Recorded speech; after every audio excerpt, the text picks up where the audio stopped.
En la Roma antigua se festejaban lo que se llamaban las bacanales. Baco, el dios del vino, se le rendía un culto de orgía, de comilonas y de mucha bebida. Pero esa fiesta tenía una característica interesante. La gente iba con máscaras, porque allí se dejaba de lado cualquier diferencia social. La máscara hacía que se escondiera la verdadera identidad de la persona. Cuando nosotros vamos a la palabra de Dios, al libro de Daniel, capítulo 2, y luego vamos al capítulo 7, encontramos que aquella estatua de diferentes metales coincide con 4 bestias que salieron de la tierra en Daniel 7. Encontramos también que al finalizar el sueño de Nabucodonosor ve que hay en los pies diferente metal, barro y metal. Pero ¿cuántos son los dedos de los pies? Son 10. Pero encontramos en la 4ª bestia de Daniel 7, encontramos a una bestia con 10 cuernos. Y encontramos que de entre los 10 cuernos sale un cuerno pequeño y crece mucho, arranca 3.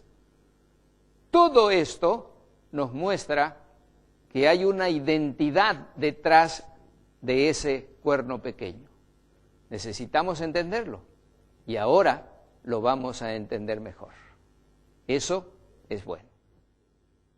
Ahora hablaremos acerca del reino de este pequeño cuerno. Hemos aprendido hasta ahora que él se levantará ¿cuándo? Cuando Roma se divide. Hemos aprendido que él viene de esta división y que se levanta de entre los 10 cuernos. Y hemos aprendido que él será diferente de los otros. Daniel 7, versículo 24. Y este poder se quedará con nosotros hasta que Jesús venga. Esto significa que si se levantó entonces, él debe estar aquí hoy. Echemos un vistazo a los atributos dados por Daniel sobre el reino del pequeño cuerno. Número 1. Él se levanta de la 4ª bestia, Daniel 7, versículos 7 y 8. ¿Todos están de acuerdo con este punto? Él se levanta de Roma. Es de allí de donde se levanta. Es un poder romano. Número 2. Se levanta de entre los 10 cuernos. Mire a los cuernos y aquí vino uno entre ellos, uno pequeño. Entonces, él tiene que levantarse en el oeste del Imperio Romano. Es un poder europeo. No puede ser otro poder en esta tierra. Se levanta después de los 10 cuernos. Entonces, él asume su posición de poder después del 476 después de Cristo. Y tras ellos se levantará otro. Después de ellos, tras ellos, versículo 24. Y es diferente, punto número 4, de los otros cuernos, el cual será diferente de los primeros. Versículo 24. Ese es el 4º criterio. Aquí hay otro criterio. Él se convierte en el más grande, impresionante que los otros. Este cuerno se veía más impresionante que los otros. Versículo 20. Aquí hay un poder que se convierte en más grande que los otros reinos. ¿Y saben qué? No tendría que ser tan difícil ver lo que la Biblia está diciendo. Incómodo, seguro, pero no tan difícil. Este poder arranca 3 reinos, ante el cual había caído 3. Versículo 20. Este cuerno tenía ojos como de hombre y una boca que hablaba palabras contra el Altísimo. Versículo 8 y versículo 25. Entonces, se levanta al nivel donde Dios debería que estar. Número 1. Y reemplaza los preceptos divinos con preceptos humanos y planea el camino al cielo por medio del poder del hombre y no por el poder de Dios. Ese es un asunto muy serio. Y habla gran insolencias contra el Altísimo. Veremos esto después. Y luego él hará guerra contra los santos y quebrantará los santos. Versículo 25. Entonces este poder debió ser un poder perseguidor que peleó contra aquellos que decían que la salvación es solo por medio de Dios. Y luego otro criterio. Él cambiará los tiempos y la ley. Versículo 25. Pensará en cambiar los tiempos y la ley. Es fascinante esto. Y ahora, ¿sobre qué tiempos y qué leyes usted piensa que de que Dios se preocuparía? ¿Estaría Dios preocupándose por las leyes humanas de poca importancia? No. Debe ser una modificación de la ley divina. Y los tiempos tendrán que ser tiempos que Dios ha establecido. Por ejemplo, Dios estableció el tiempo. Y fue la tarde y la mañana del primer día. Y fue la tarde y la mañana del segundo día. De tarde a tarde se medían los días. Así fue al comienzo. Luego habían fiestas y festivales y los tiempos que fueron establecidos. ¿Podría cambiar este poder todo esto? Fascinante. Ese es el criterio número 9, dado en el libro de Daniel. Daniel es muy preciso. Y él, este poder, reinará y serán entregados en sus manos hasta tiempo, tiempos y medio tiempo. Tiempo, tiempos y medio tiempo. 3 años y medio proféticos. Vamos a hablar sobre esto después. Fascinante, versículo 25. Y devorará toda la tierra. La cuarta bestia será diferente y a toda la tierra devorará. El componente diferente de la bestia devorará toda la tierra y la trillará y la despezará. ¿Incluye esto a los Estados Unidos de América? ¿Y ustedes creen que ustedes, Estados Unidos, están siendo controlados por alguien más? ¿Creen que quizás ahora mismo están siendo controlados por alguien más? ¿La superpotencia de Estados Unidos? ¿O que la potente Rusia? ¿O acerca de cualquier otra nación potente como China? ¿Creen que está siendo controladas por alguien más? Y este poder existe hasta el final, hasta que el anciano de días vino. Versículo 22. Ahora, yo no me estoy inventando esto está escrito en el libro de Daniel. Puede conseguir el libro de Daniel y puede leerlo usted mismo. Y el criterio final, su reino será quitado al final de los tiempos.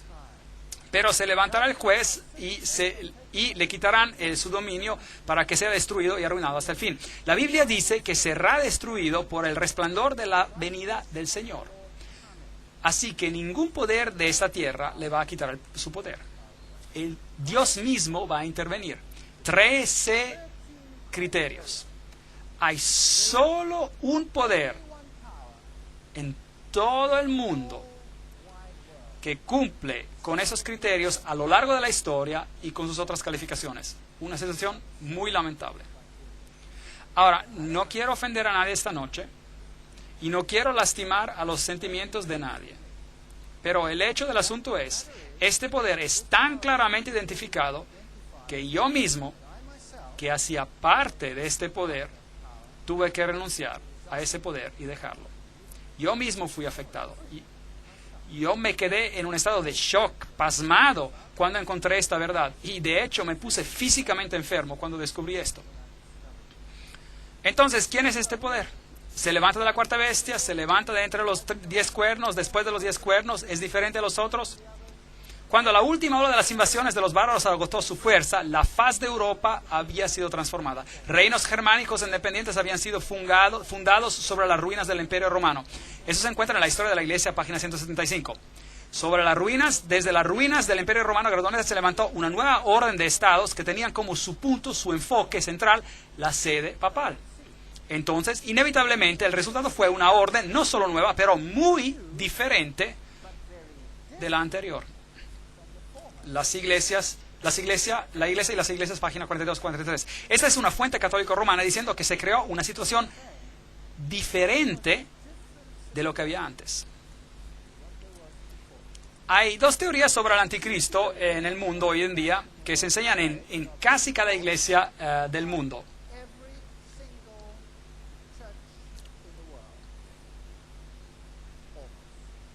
Una es de Rivera y la otra es de Alcázar. Ahora, ¿qué enseñaron estos hombres?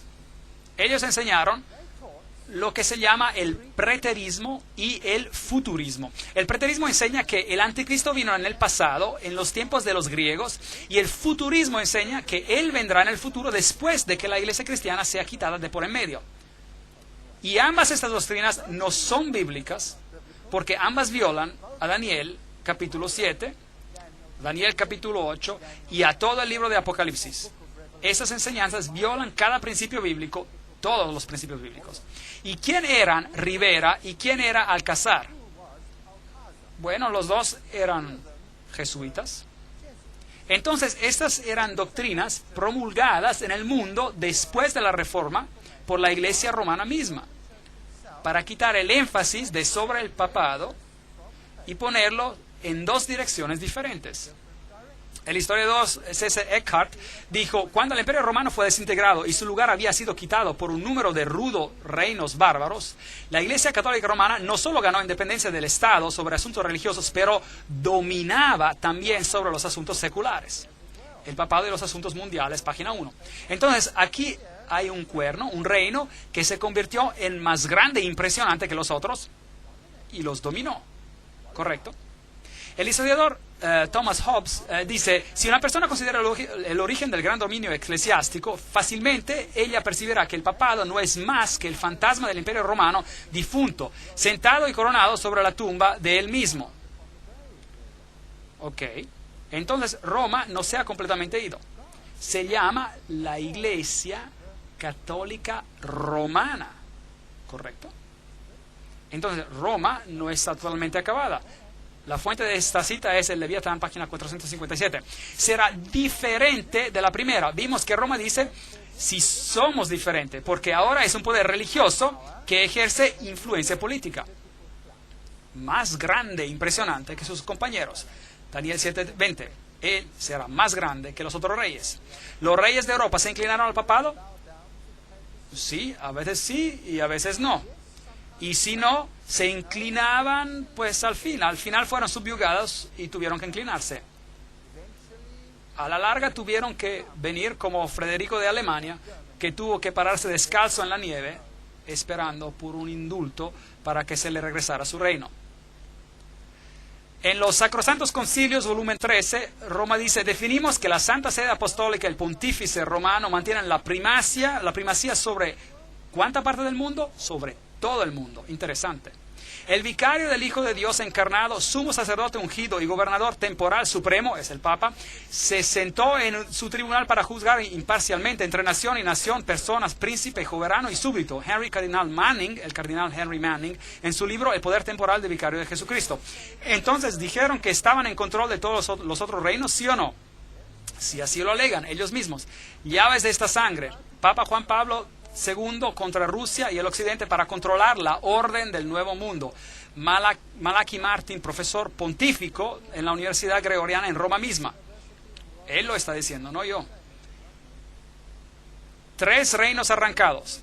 Entonces tuve el deseo de saber acerca de la cuarta bestia, que era tan diferente de las otras, asimismo de los 10 cuernos que tenía en la cabeza y del otro que había salido, ante el cual habían caído 3. Daniel 7, 19, 20. Si Roma alega que los 3 fueron arrancados porque eran arianos, es decir, que no creían en Cristo, que Cristo era Dios, que es una de las enseñanzas de Roma. Pero veremos que es solo una enseñanza exotérica de Roma. Hay otra enseñanza de Roma que es esotérica, es una enseñanza escondida que dice algo completamente diferente.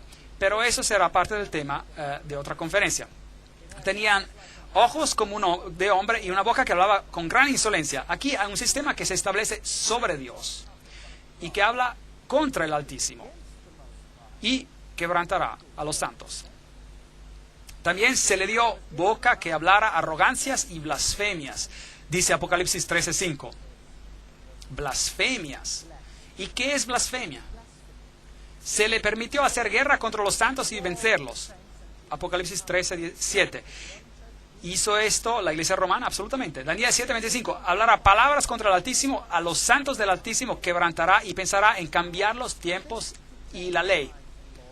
Claro que no se puede cambiar la ley de Dios, es solo que este poder piensa que él puede. Y los santos serán entregados en sus manos hasta tiempo, tiempos y medio tiempo.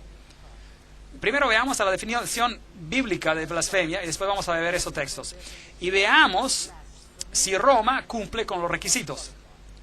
Bueno, encontramos esta definición de blasfemia en Juan capítulo 10, versículos 30 hasta 33. Y el Padre y yo somos uno, dice Jesús. Jesús dice que Él es Dios. Y le respondieron los judíos diciendo, por buena obra no te apedreamos, sino por blasfemia, porque tú, siendo hombre, te haces Dios. Así que la definición en la Biblia de blasfemia es si alguien dice que Él es Dios. Bueno, hay muchas personas que blasfeman en el mundo hoy en día, pero bueno, esta es la definición.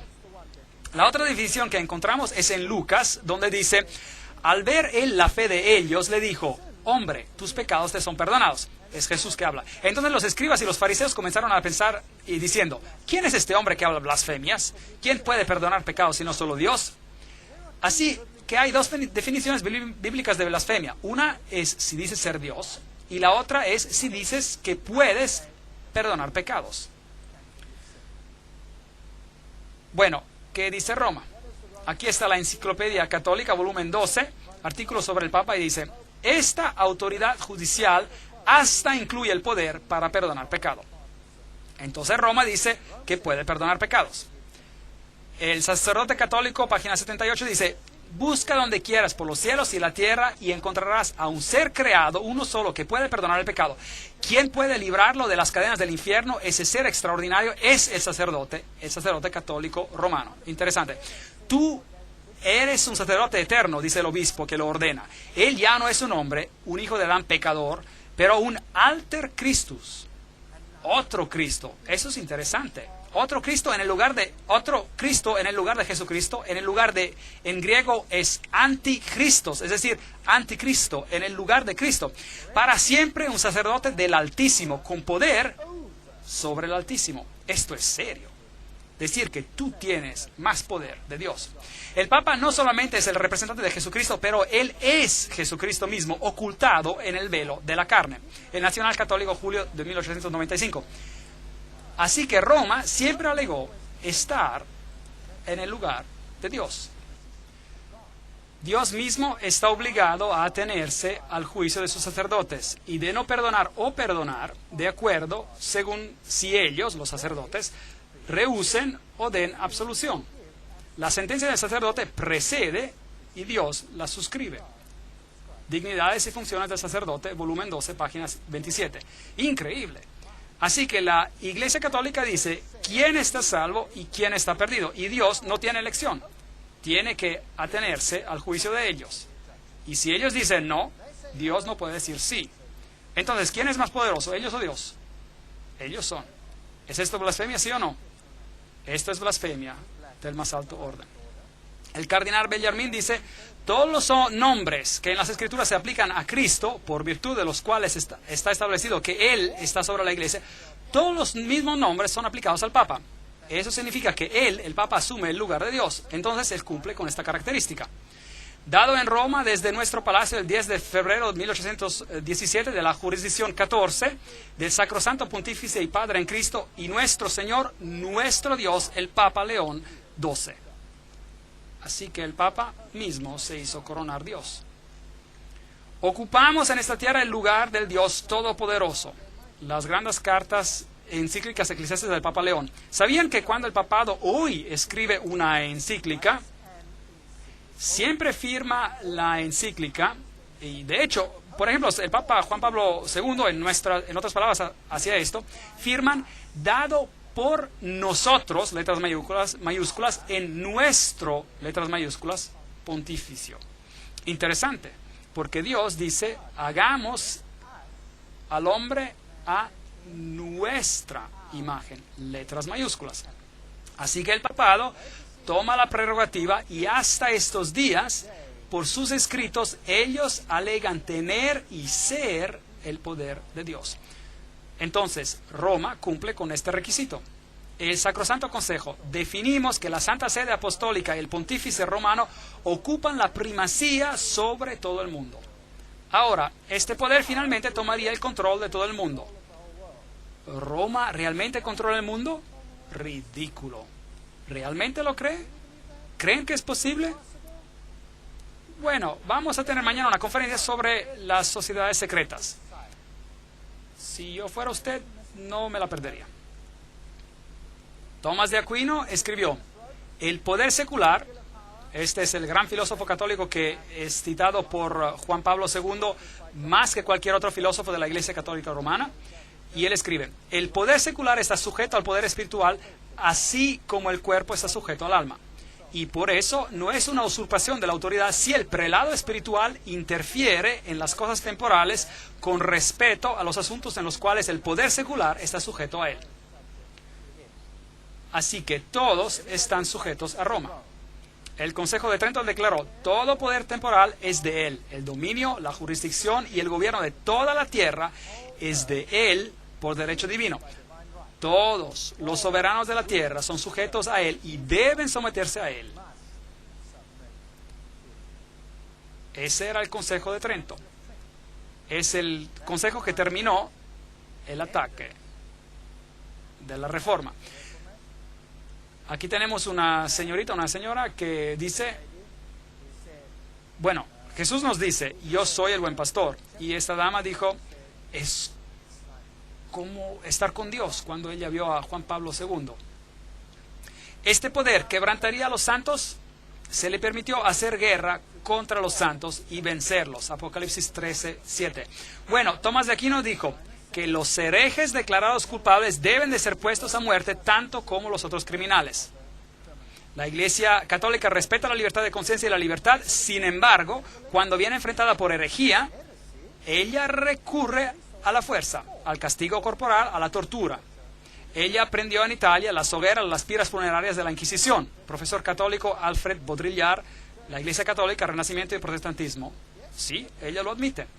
Aquí está la Chiesa del Gesù, que es la sede de los jesuitas.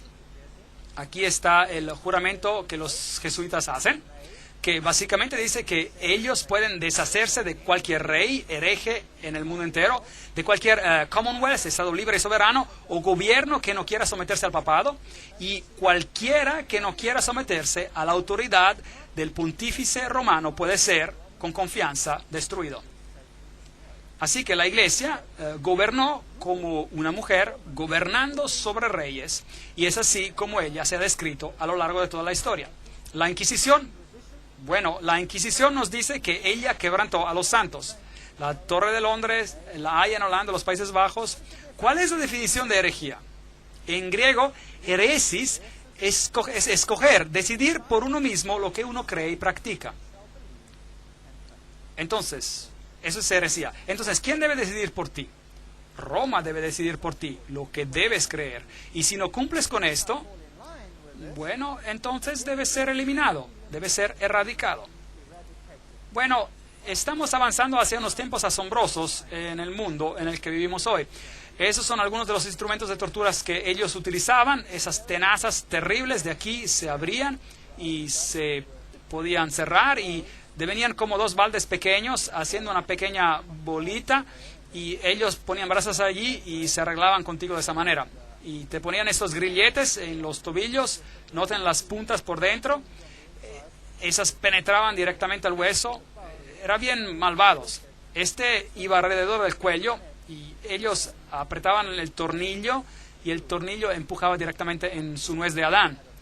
Y de hecho, General Franco, en los 1970, en España, todavía utilizaba este instrumento de tortura. ¿Pueden imaginarse eso? ¿Cuán primitivo se puede volver uno? Y los tepos, y los tornillos de mariposa, y esta cosa terrible.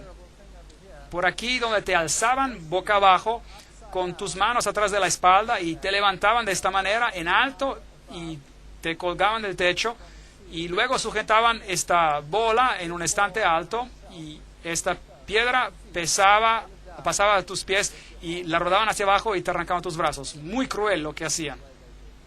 Esta es una representación de las hogueras, las estacas de la Inquisición, y mataron literalmente a millones y millones de personas. Este es un famoso monumento de los hugonotes en África, donde los franceses hugonotes escaparon y después de la gran masacre donde los hugonotes fueron masacrados en la matanza de San Bartolomé, y se representaron como una mujer, una iglesia escapando con una Biblia en su mano y las cadenas de Roma arrancadas. Bueno, tengo noticias para ustedes. Esta mujer está nuevamente encadenada, y cada otra mujer en el planeta, hablando de iglesias, está nuevamente encadenada. Cambiará tiempos y leyes. Pensará en cambiar tiempos y la ley. Daniel 7:25. ¿Alega el Papa que cambió la ley de Dios? Claro que sí. Decretal de translat episcop. El Papa tiene poder de cambiar tiempos, de revocar leyes y prescindir de todas las cosas hasta de los preceptos de Cristo. Eso es arrogancia de la más elevada. Entonces ellos dicen que pueden cambiar estas cosas. ¿Cambió el papado los tiempos? Ciertamente lo hicieron. ¿Qué calendario usamos hoy en día en el mundo? ¿Quién sabe? Estamos guardando el calendario gregoriano. ¿Quién era Gregorio? Él era un papa. ¿Y el tiempo fue cambiado? Sí. ¿Con la autoridad de quién? De los astrónomos jesuitas. ¿Qué cambiaron? Cambiaron la Pascua. Movieron la fiesta de la Pascua para que estuviera conforme a la fiesta de Ishtar. De hecho, en inglés la fiesta hasta la llamaron así, Easter de Ishtar, la fiesta de Pascua. Y por eso, mientras que el Pasch, como se llamaba la Pascua entre los primeros cristianos, era celebrado de acuerdo a la nueva luna, y la Pascua hebrea podía tomar lugar en cualquier día de la semana, dependiendo de cuándo la nueva luna aparecía. Entonces el papado cambió esto y siguió el simbolismo de los saduceos, que estaban formados en Alejandría en la enseñanza oculta, y mudaron la fiesta conforme a la fiesta de Ishtar. Y ahora la Pascua cae solo en un domingo y nunca coincide con la Pascua original. Es posible con el calendario que tienen que en algún momento de la historia pueda coincidir con la Pascua original. Y entonces, ¿qué decreto hace el papado? Si ocurre que la fiesta cae en el día de la Pascua original, entonces el papado cambia la fiesta de una semana para que como quiera caiga en un domingo. Entonces ella cambió los tiempos y las fiestas, no cabe duda. También, desde esos tiempos, estamos marcando los días de medianoche a medianoche y no de atardecer a atardecer. Y luego la Iglesia ha revocado leyes y prescindido de todas las cosas hasta de los preceptos de Cristo. El Papa puede modificar la ley divina, prompta biblioteca. ¿Quién le da el derecho al Papa de modificar la ley de Dios? Los 10 mandamientos, así como fueron originalmente dados por Dios en las primeras tablas: no tendrás dioses ajenos delante de mí. Luego hay este gran mandamiento que dice: no adorarás a ídolos. Y luego no tomarás el nombre de Dios en vano. El mandamiento del sábado es muy prominente ahí. Y luego tenemos los mandamientos dictando la relación entre hombre y hombre. Honra a tu padre y a tu madre, no matarás, no cometerás adulterio, no robarás, no darás falso testimonio y no codiciarás. Aquellos son los mandamientos como están en la Biblia. Si tomas el catequismo católico, verán que el segundo mandamiento ha sido removido: no tendrás otros dioses. Y no harás, y dice, él podrá cambiar leyes. Claro, él dice: yo soy el Señor tu Dios, no tendrás dioses extraños ante mí, no tomarás el nombre del Señor tu Dios en vano. Así que el segundo mandamiento ya no existe, y este se ha movido a un mandamiento más arriba. Acuérdate del sábado para santificarlo, pero ¿qué hicieron con eso? Veremos eso en un momento. Y por eso solo tienen 9 mandamientos, y para obtener el 10º, toman el mandamiento número 10 sobre codiciar y lo dividen en 2. No codiciarás la esposa de tu prójimo y no codiciarás los bienes de tu prójimo. Muy fascinante. Recuerda que el original aquí dice: no codiciarás la casa de tu prójimo y no codiciarás la esposa de tu prójimo. Así que dieron la vuelta a la secuencia. ¿No es eso fascinante? Hasta tienen el descaro de cambiar la secuencia del mandamiento, y como si tuvieran derecho de hacerlo. La Enciclopedia Católica dice: la Iglesia, después de cambiar el día de descanso del sábado judío o el día séptimo de la semana al primero, hizo que el tercer mandamiento se refiriera al domingo, porque ya el segundo había sido sacado, como el día de guardar santo, como el día del Señor. Enciclopedia Católica. Entonces cambiaron los tiempos hasta el día de adoración, que era el día séptimo, fue cambiado al primer día de la semana.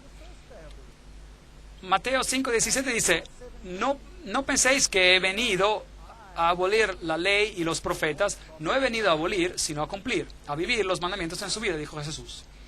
Aquí está el Convert's Catechism of the Catholic Doctrine, el catequismo del convertido sobre la doctrina católica en inglés, y a página 50 dice, pregunta, ¿cuál es el día sábado? Respuesta, sábado es el día de reposo. La Iglesia Católica está bien consciente de ello. Lo saben. Pregunta, ¿por qué observamos el domingo en vez del sábado? Respuesta, observamos el domingo en vez del sábado porque la Iglesia Católica en el Consejo de la Odisea transfirió la solemnidad del sábado al domingo. Entonces, ¿cambió ella tiempos y leyes, sí o no? Sí, ella lo hizo. Tiempo, tiempos y medio tiempo. ¿A qué se refiere eso? Y serán entregados a sus manos hasta tiempo, tiempos y medio tiempo, los santos. Si tiene una Biblia moderna, dirá 3 años y medio. Ahora, los años proféticos son diferentes de los años normales. Un año, en sentido profético, tiene 360 días, porque el año hebreo tiene 360 días. Así que 360 por 2, 720, medio tiempo, medio año, 180, sumarlos daría 1260 días proféticos. Ahora, eso se convierte en 1260 años literales. Solucionemos esto. Con la conquista de Roma por Belisario, comienza la historia medieval. Entonces, cuando Roma se conquistó y los ostrogodos fueron removidos, la historia medieval empezó. Philip Schaff dice, Vigilius ascendió a la silla papal 538 después de Cristo bajo la protección del ejército de Belisario. Entonces, ¿cuándo el pequeño cuerno asume su autoridad? La respuesta es 538 después de Cristo, porque el último de los cuernos de los reinados que impedían a su avance eran los ostrogodos, y ellos fueron removidos en el 538 después de Cristo, y Vigilius asciende a la silla papal. Entonces el dominio romano comienza. Otro se levantará después de ellos. Los 10 reinos establecidos en el año 476 después de Cristo, después de ellos, en el 538 después de Cristo, el reinado papal comienza de acuerdo a un decreto que fue hecho por el emperador Justiniano de Roma, quien dijo que el papa sería el corrector de los herejes y el gobernador de todas las iglesias. Ahora, 538, si usted le añade 1260 años, llega a 1798. 1798. ¿Qué pasó en el año 1798? Berthier entró a Roma el 10 de febrero del 1798 y proclamó una república. Media Europa pensó que el veto de Napoleón sería obedecido y que con el papado, y que con este veto, el papado moriría. Así que exactamente de acuerdo con el tiempo profético, y la Biblia nos dice de tomar un día por un año, exactamente de acuerdo a ese tiempo, cuando el reloj profético llegó al año 1798, el poder temporal del papado fue detenido por un tiempo. Entonces la profecía de 1260 años, 476 después de Cristo, los 10 reinos fueron establecidos. 538 después de Cristo, el obispo es oficialmente reconocido como el soberano de todas las iglesias, el obispo de Roma, el papa. 1960 años de tiempo profético nos traen a 1798 y se cumplió. Su dominio se terminó. 1260 años estaban basados sobre 1260 días, que es lo mismo que 3 años y medio proféticos, y que también es lo mismo que 42 meses. 42 por 30, 30 días es el mes bíblico, 42 por 30 es igual también a 1260. Ahora, en Apocalipsis 12, versículo 6 leemos, 1260 días. Esos son los 1260 días. En Apocalipsis 12, 14, un tiempo, tiempos y la mitad de un tiempo. Vea cómo Apocalipsis toma el tema de este poder y lo trae al corazón del Apocalipsis. Aquí están todos mencionados. Daniel 7:25, tiempo, tiempos y medio tiempo, refiriéndose a este poder. Daniel 12:7, por tiempo, tiempos y la mitad de un tiempo. Apocalipsis 11:2, 42 meses. Apocalipsis 11:3, 1260 días. Apocalipsis 12:6, 1260 días. Apocalipsis 12:14, un tiempo, tiempos y la mitad de un tiempo. Apocalipsis 13:5, 42 meses. Todos esos textos se refieren al mismo poder. Noten cómo están. 1, 2, 3, 4, 5, 6, 7. La Biblia es fantástica. Lo que se nos está diciendo es que este poder se establecería a sí mismo como otro Dios, porque 7 es el número de Dios, y asumiría todas estas características. Vi una de sus cabezas como herida a muerte, pero su herida mortal fue sanada. Roma recibe una herida como el poder del cuerno pequeño, pero va a ser sanada. Y después toda la tierra se maravilló en pos de la bestia. Apocalipsis 13:3. Entonces este mismo poder que reinó sobre los santos por 1260 días recibe una herida mortal en el 1798 y se levantará nuevamente y toda la tierra será sujeta a esta. Es lo que la Biblia dice.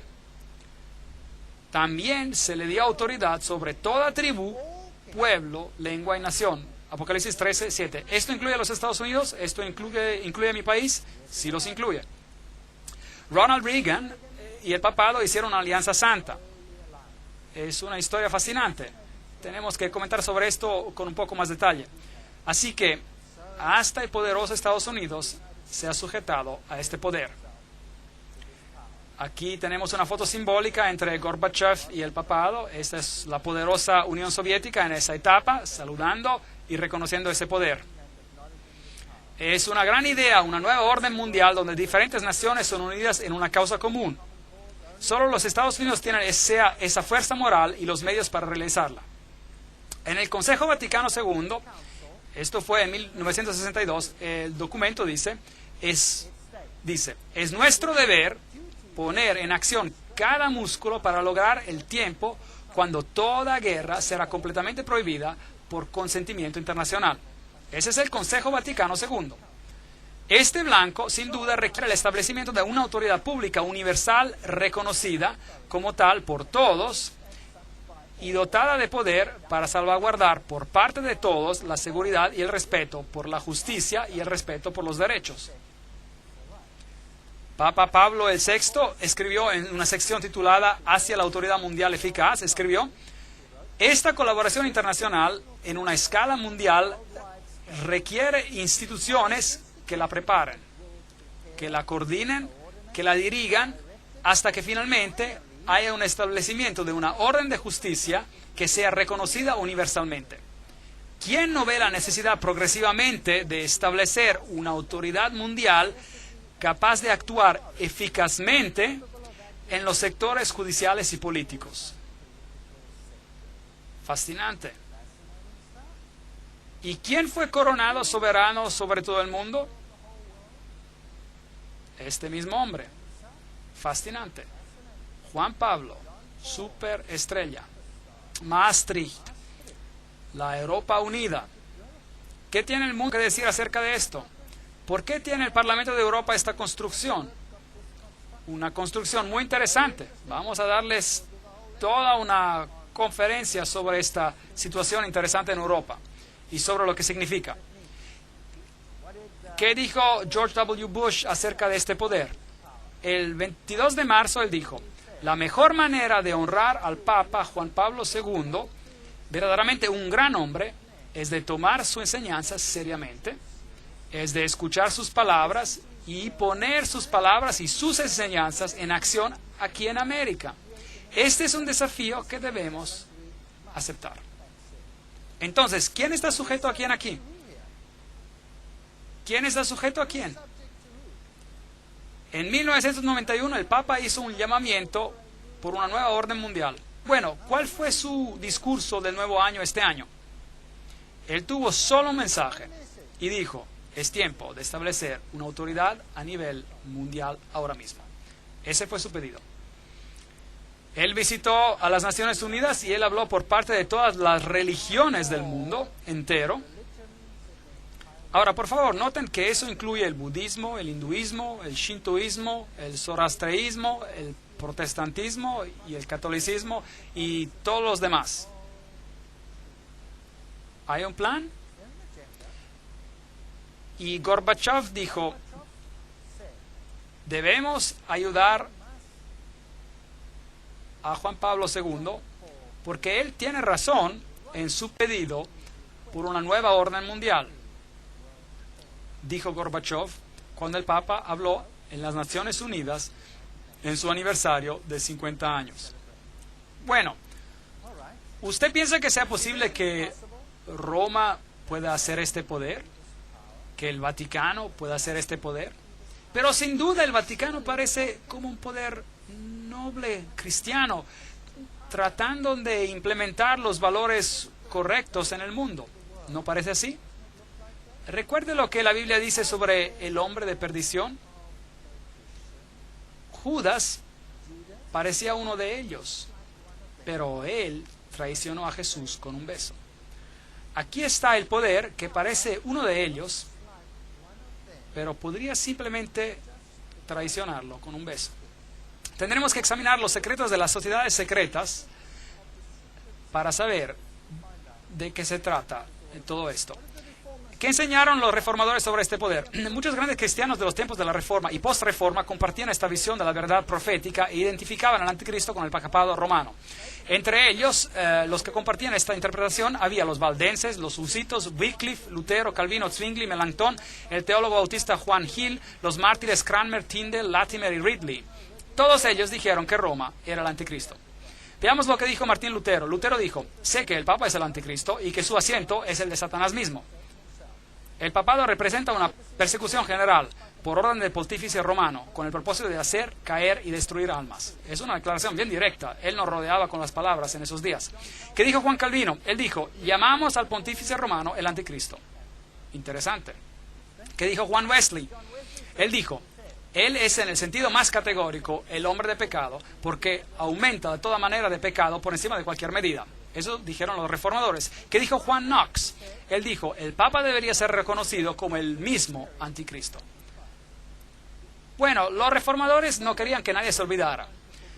Así que en Nuremberg, en Alemania, la sede del protestantismo, en la alcaldía de la ciudad, tienen una escultura presentada sobre dos puertas. Y si mira por aquí, encontrará algo muy interesante. Encontrará la profecía de la cual hablamos esta noche. De un lado tenemos un león con alas de águila.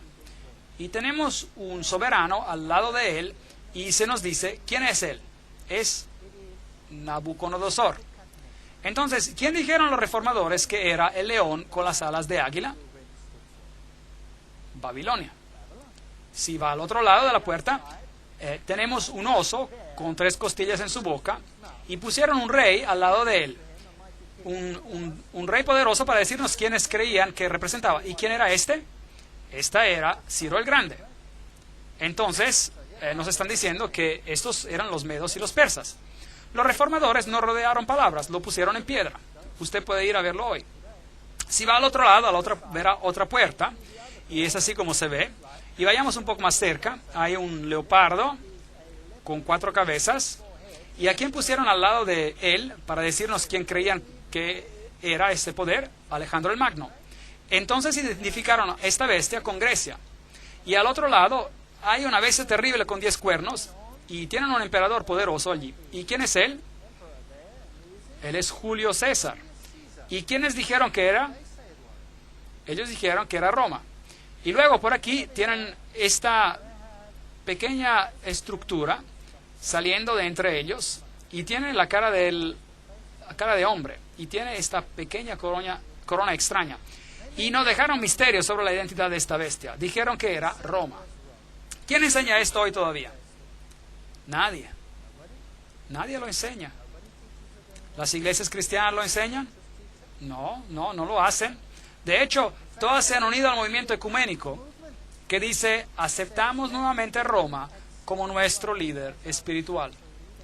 Todas las denominaciones cristianas son parte del movimiento ecuménico. Y todas ellas dicen ponme de vueltas las cadenas. Qué triste. Nadie os engaña de ninguna manera, pues no vendrá sin que antes venga la apostasía y se manifieste el hombre de pecado, el hijo de perdición, el cual se opone y se levanta contra todo lo que se llama Dios o es objeto de culto, tanto que se sienta en el templo de Dios como Dios, haciéndose pasar por Dios. 2 Tesalonicenses 2, 3, 4. ¿Esto tiene sentido ahora? Claro que sí. Engañarán, si es posible, aún a los escogidos. Mateo 24, 24. El vestido del cristianismo es tan perfecto que no vemos el centro del ocultismo detrás de esto. ¿Quién verdaderamente está en control aquí? ¿Quién está detrás de todo esto? ¿Qué poder está en Roma? ¿Quién es el Papa Negro? ¿Quién es Peter Hans Kulbinbach ahora? ¿Quién es él? ¿Cuál es su papel en el mundo? ¿Le gustaría saber? Entonces hemos visto, él devorará toda la tierra. Esto significa que esta red de intriga debe ser esparcida por todo el mundo y él continuará hasta el fin. Y él está aquí ahora mismo. Pero su dominio será quitado en los tiempos finales. Ahora, no estoy diciendo que cualquier católico romano que no está consciente de lo que está en la Biblia es el anticristo. Estoy hablando acerca de un sistema aquí. Este es un sistema. Hay muchos buenos católicos romanos en la Iglesia Católica que adoran a Dios de acuerdo a su mejor conocimiento y de acuerdo a la conciencia que ellos tienen. Y Dios toma el conocimiento que ellos tienen y los juzga de acuerdo al conocimiento que ellos tienen. Yo estoy hablando aquí acerca de un sistema que ha engañado hasta a sus propios miembros y se ha establecido como superior a Dios. La Biblia dice, se sentará el juez y le quitará el dominio para que sea destruido y arruinado hasta el fin, y que el reino y el dominio y la majestad de los reinos pertenecerán ¿a quién? Sean dados al pueblo de los santos. Porque el Hijo del Hombre vendrá en la gloria de su Padre con sus ángeles y entonces pagará a cada uno conforme a sus obras. Y la majestad de los reinos debajo de todo el cielo, dice Daniel, sean dados al pueblo de los santos del Altísimo, cuyo reino es reino eterno, y todos los dominios los servirán y obedecerán. Dios va a terminar con todas las cosas muy pronto. Y para encontrar la intriga detrás de las intrigas, les invito a venir a las siguientes conferencias. Aunque si estuviste molesto esta noche, es muy importante que vengas a las siguientes conferencias porque todo este plan se desarrollará mientras avanzamos en el libro de Apocalipsis. Que el Señor sea contigo, que te ayude y te guíe.